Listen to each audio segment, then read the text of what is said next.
You might remember that just recently the cheating website Ashley Madison was hacked and millions of user profiles and user data was leaked. Ashley Madison is a website where people in monogamous relationships or in marriages, whatever, can go to have discreet affairs. Now, I've long wondered how there could be any reasonable number of women on ashleymadison.com, because the reality is that if women want to cheat, they can easily find someone to cheat with. Why would they need to troll a website, make a profile, etc.?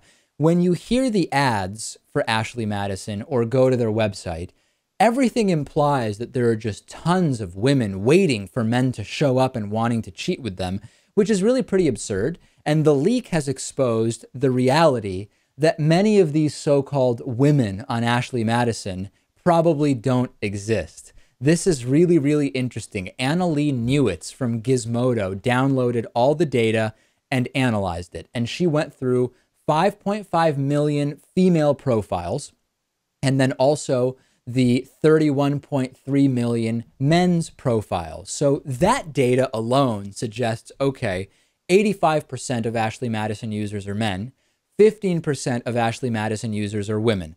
But no, she looked into it even further and found out that there is a lot more to this. First of all, there's a former employee of Ashley Madison who sued the company over the terrible work conditions. And she said she was creating 1,000 fake profiles of women every 3 months. These were in particular written in Portuguese to appeal to a Brazilian audience.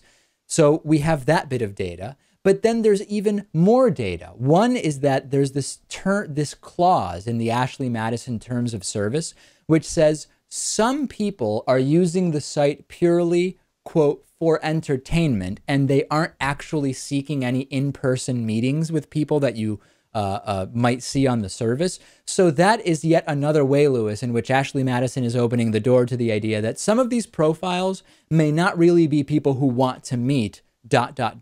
if they're real at all.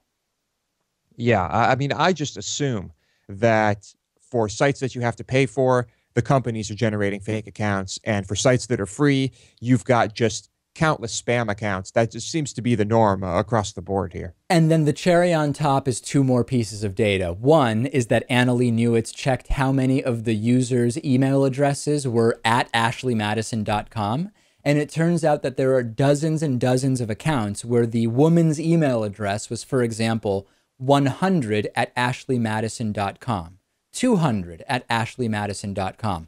Ashley Madison does not verify email addresses, so it could be a real user that just decided to put in an at ashleymadison.com address, or it is another piece of data suggesting that these are fake accounts created by the company.